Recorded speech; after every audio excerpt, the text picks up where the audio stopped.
చాలా బాగుంది. పవన్ కళ్యాణ్ గారు చాలా బిజీ తర్వాత అంటే ఒక సాంగ్ రావడం, ఎందుకంటే ఆయన వాయిస్‌లో మనము 'ఎందుకే రమణం' అని పాట విన్నాం. అప్పుడు 'ఖుషి' టైంలో అటుపక్క బస్సు, ఇటుపక్క బస్సు మధ్యలో బోరింగ్ రమణ. దాని తర్వాత 'అత్తారింటికి దారేదిలో' ఒక సింగిల్ బిట్ 'కాటమరాయుడు' సాంగ్ పాడడం జరిగింది. దాని తర్వాత పవన్ కళ్యాణ్ గారు చాలా రోజుల తర్వాత ఒక హిస్టారికల్ మూవీలో మన జానపద గీతాన్ని ఆయన నిజంగా ఇప్పుడు ఆయన మినిస్టర్ హోదా కూడా ఆయన పదవి కూడా అదే కాబట్టి జానపద కళల్ని ప్రోత్సహించడం అవన్నీ పవన్ కళ్యాణ్ గారి వృత్తి కాబట్టి సినిమాలో కూడా జానపద కళల్ని ఆయన ఎంకరేజ్ చేసినట్టు అనిపించింది. ఆయన స్వయంగా పాడమని ఇంకా హ్యాట్సాప్ అండి.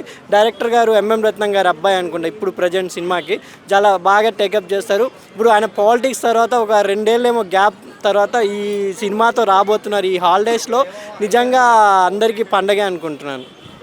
పవన్ కళ్యాణ్ గారి వాయిస్ చాలా మంచిది అనిపించింది. అంటే మాట వినాలని చెప్పింది ఎవరు చెప్పారనుకోవచ్చు, పొలిటికల్ ప్రత్యర్థులు చెప్పారనుకోవచ్చు. మాట వినాలి అంటే ఇప్పుడు ఆయన ఎవరైనా అవినీతి చేస్తే నా మాట వినాలి, లేకపోతే బొక్కలు ఇరగొట్టాలంటే ఇండైరెక్ట్గా ఉంది ఆ పాట. ఎందుకంటే మాట వినాలి అంటే ఇప్పుడు ఆయన హోమ్ మినిస్టర్ హోదాలో ఉన్నారు, డిప్యూటీ సీఎం హోదాలో ఉన్నారు. ఆయన ప్రతి వాళ్ళకి హెల్ప్ చేస్తున్నారు కాబట్టి ఇప్పుడు ఆయన మాట కంపల్సరీ వినాలన్నట్టుగా ఉంది. కొంచెం జానపద గీతాన్ని కూడా ప్రోత్సహించండి, జానపద కళాకారుల్ని ప్రోత్సహించడంలో మొదటి నుంచి పవన్ కళ్యాణ్ గారు ఉన్నారు. నిన్న మీకు గేమ్ చేంజర్ ప్రెస్ మీట్లో కూడా చెప్పారు ఆయన, ఎస్జే సూర్య చెప్పారు ఆ సాంగ్ పెట్టకు ఏ మేరా జహా అని. అయినా నేను పెడతాను, ఎందుకంటే చూసేవాళ్ళు చూస్తారు, లేదంటే పోనీ ఆ అమ్మాయిల సాంగ్ అయితే ఎవరు చూడరు అంటే లేదు నేను చేస్తానని పట్టుబడి చేశారంట.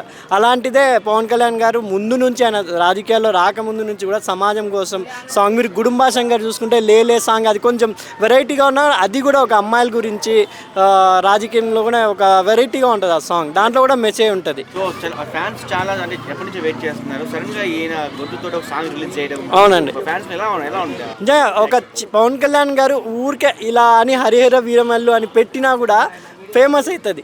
అంతా ఒక సాంగ్ రిలీజ్ చేసి అది ఆయన వాయిస్తో అంటే ఇంకా ఫ్యాన్స్కి పండగే. ఈరోజు అందరూ ఎంజాయ్ చేస్తారు. వీగల్లీ వెయిటింగ్ అండి ఈ సినిమా, ఎందుకంటే ఆయన పాలిటిక్స్లో ఉన్నప్పుడు వచ్చే ఒక జానపద గీతం, అది కూడా హరిహర వీరమల్లోని ఒక యుద్ధ వీరుడి గాథ. చూడాలి ఎలా ఉంటుందో. అంటే ఇది మొత్తం ఓల్డ్ స్టోరీ, అంటే పాతకాలంలో ఒక హరిహర వీరమల్లు అనే సైనికుడు ప్రజల్ని ఎలా రక్షించాడనే నేపథ్యం కాబట్టి అక్కడ జరిగిన వాటిలో ఏమైనా సెటరేట్గా వేస్తారేమో, ఎందుకంటే రాజులు సైనికుల మధ్య కూడా ఇప్పుడు అలాగే కదా వేస్తారేమో చూడాలి. వెయిటింగ్ ఫర్ ఈ మూవీ కోసం అండి.